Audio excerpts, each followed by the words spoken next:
적중하신 토토방방 가족방분들 모두 축하드립니다. 저희 가족방에서 모든 경기 언어범 및 핸디캡 최종 조합 공유해 드리고 있습니다. 적중률 높은 가족방 입장은 고정 댓글에 있는 링크로 문의해 주시기 바랍니다.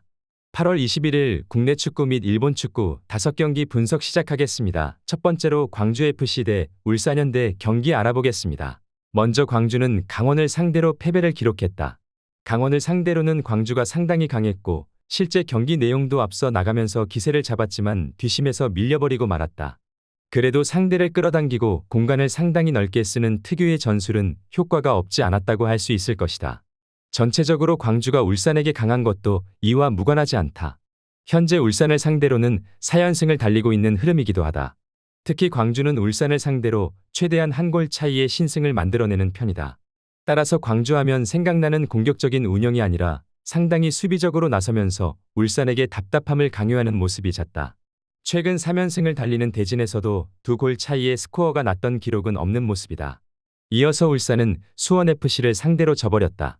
주민규가 퇴장당한 여파가 있기는 했지만 좀처럼 득점력에서의 흐름이 회복되는 모습은 아니었다는 것이 최근 아쉬운 점이라 볼 수 있다.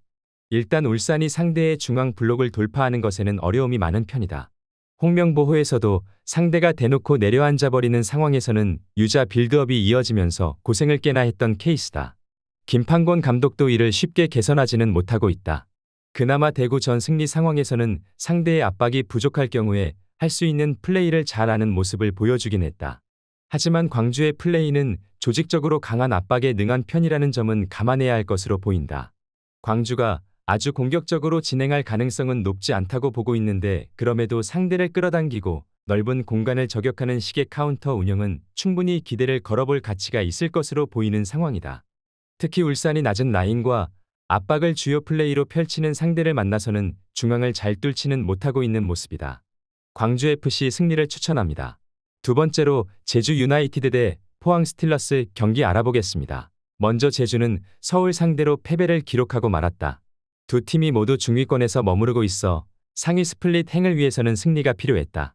하지만 상승세가 뚜렷한 서울을 극복하지는 못하게 된 상황인데 제주의 문제는 여전히 공격력이라고 할 수 있을 것 같다. 그나마 여름 이적 시장에서 남태희를 영입했고 지난 경기에서도 좋은 찬스들이 나왔던 것도 사실이다. 하지만 결정력에서의 난조가 두드러지면서 결과를 챙기는 데는 실패한 모습이었다. 특히 공을 잡은 상황에서도 골문을 타격하는 능력이 부족하다. 인천 상대로는 61%의 점유를 가지고도 별다른 찬스를 만들어내지 못하는 모습을 보였다. 전체적으로 중원이 투박한 것이 내려앉은 팀을 상대로 고전하는 것으로 이어지고 있는 모습이다. 이어서 포항은 전북에게 패하고 말았다. 최근 들어서 김천과 서울, 전북 등 나름대로 전력이 안정적인 팀을 상대로는 고전하는 흐름이 뚜렷한 것이 아쉬운 부분이라고 할 수 있겠다. 그래도 전체적으로 하위권 팀을 상대로는 강했다.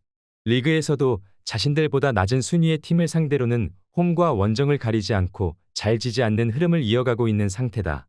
특히 수비와 역습으로 저득점 상황에서의 이득을 잘 챙기는 유형이다. 제주가 점유를 올리면서 플레이를 하는 것을 어느 정도 잘 방어를 하면서 특유의 뒷심을 보여주는 것을 기대해 볼 수 있겠다. 제주가 점유하는 흐름에도 상대 수비를 잘 돌파하지 못해 전전긍긍하는 모습이다.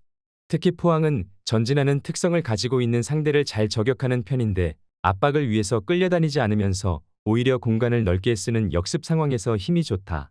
포항 스틸러스 승리를 추천합니다. 핸디 언어버 및 최종 조합 받아보실 수 있는 가족방 입장 방법 알려드리겠습니다. 먼저 영상 하단의 댓글을 클릭해 주세요. 두 번째로 댓글 속 가족방 링크를 클릭해 주세요. 마지막으로 채팅 참여하기 누르신 후 메시지 주시고 답장 기다려 주시면 가족방 입장 도움드리도록 하겠습니다. 그럼 분석 이어가 보도록 하겠습니다. 세 번째로 제프 유나이티드 대 사포로 경기 알아보겠습니다. 먼저 제프는 이와키 상대로 패배를 기록하고 말았다. 전체적으로 전반에는 제프가 주도하는 흐름으로 이어갔는데 득점을 기록하지 못한 것이 패인으로 이어지기도 했다. 제프가 지난 경기 이전까지는 득점력에서 리그 탑급의 모습을 보여준 것은 사실이다. 다만 제프의 흐름이 일정하게 꾸준한 모습을 보여주는 모습은 아니다. 이는 제프가 상당히 압박에 약하기 때문인데 공을 쥐고 상대를 공략하는 것을 1차적으로 생각하는 편이다. 따라서 전체적으로 압박이 강한 상황에서는 상대를 공략하는 능력을 아주 잘 보여주는 성향은 아니다. 사포로를 상대로도 상대의 강한 공격성에 오히려 고전하는 상황이 많은 모습이다. 이어서 삿포로는 지난 경기에서는 사간도스를 격파했다. 아직 꼴찌를 기록하고 있는 상황이기는 하지만 최근 우라와나 사간도스를 이기는 등 제법 기세가 나쁜 모습은 아니다. 기본적으로 수비적인 안정세가 두드러지는 전력은 아니다. 이는 3백의 양 스토퍼들이 모두 중원 싸움에서 적극적인 성향을 보이는 편이기 때문인데 결국 후방에서는 늘 수적인 열세에 시달리는 성향이라고 보는 것이 합당하다. 그래도 중원에서의 두터운 수적 충원을 바탕으로 삿포로가 상대를 밀어붙이는 운영은 상당히 잘 해내는 편이다. 최근 4경기에서도 제프를 상대로 2승 2무를 기록하는 등 삿포로가 제프 상대로는 강한 모습을 보여주고 있다. 제프가 공을 잡은 상황에서 삿포로의 강한 공격성에 대응이 잘 안 된다는 점을 염두에 둬야 하는 매치업이란 생각이 든다. 물론 삿포로는 늘 후방에서의 수적인 열세로 인한 수비적 난조가 상당히 심각한 편이라는 점 또한 감안해야겠다. 삿포로 승리를 추천합니다. 네 번째로 가시와 레이솔 대 비셀곱의 경기 알아보겠습니다.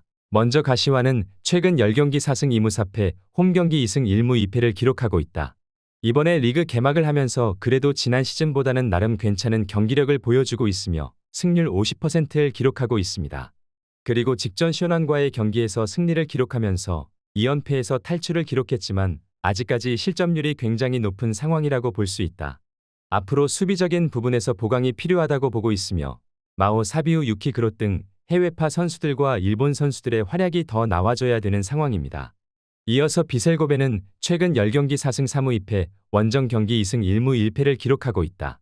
지난 시즌보다 아직까지는 리그에서의 경기력이 굉장히 아쉬운 상태로 그래도 시즌 초반에는 무패를 질주했지만 최근에 2연패를 기록하면서 많이 떨어진 분위기를 그래도 직전 경기에서 무승부와 승리를 기록하면서 조금 분위기가 올라온 상태다.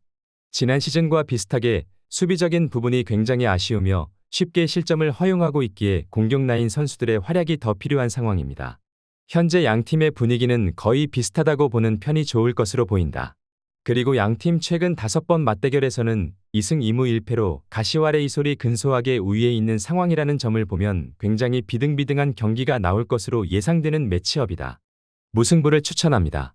핸디 언어버 및 최종 조합 받아보실 수 있는 가족방 입장 방법 알려드리겠습니다. 먼저 영상 하단에 댓글을 클릭해 주세요. 두 번째로 댓글 속 가족방 링크를 클릭해 주세요. 마지막으로 채팅 참여하기 누르신 후 메시지 주시고 답장 기다려 주시면 가족방 입장 도움드리도록 하겠습니다. 그럼 분석 이어가 보도록 하겠습니다. 5번째로 교토상가 대 오이타 경기 알아보겠습니다. 먼저 교토상가는 세레소 오사카를 격파하고 1차적으로는 강등권에서 탈출하는 데 성공한 모습이었다. 전체적으로 공간이 많은 상황에서는 강한 모습을 보여주는 편이다. 특히 교토가 세레소뿐만 아니라 강호들을 상대로도 상당히 두각을 드러내는 편인데 이는 교토가 상당히 압박 라인을 올려서 승부하는 상황에서는 상대팀이 주도하는 상황에서도 전개가 어렵기 때문이다. 다만 오이타를 상대로는 그동안 오히려 약했던 편에 가깝다. 이는 오이타가 교토의 압박을 무시하는 상황을 잘 만들기 때문이라고 할 수 있을 것이다. 이어서 오이타는 상당히 롱볼 지향적인 성향을 보여주는 편이다. 전개 자체가 단순한 편이라고 할 수 있는데 오히려 강하게 압박하는 교토 상대로는 이것이 상대의 배후 공간을 노리는 것으로 이어지는 경우도 상당한 모습이다. 실제로 리그에서도 강하게 공격성을 보여주는 구마모토 상대로 승리를 거두는 모습을 보여주기도 했다. 물론 단순한 전개 특성 때문에 다득점 상황을 잘 만드는 편이라고 하기는 어렵지만 나가사키나 요코하마 FC 등 강호들과의 매치에서도 실점을 커버하면서 답답한 흐름으로 이어가는 식의 운영은 상당히 많이 보여줬던 편이기도 하다. 교토상가는 압박 라인을 상당히 끌어올려서 승부를 거는 편인데 이 상황에서 오이타가 간결하게 롱볼로 이어가며 배후 공간을 내주는 것으로 이어지는 편이다. 물론 오이타의 전개 자체가 아주 단순하게 이어지는 성향이 짙은 편이기도 해서 오이타가 극도로 우세한 흐름이라고 보지는 않고 있다. 무승부를 추천합니다.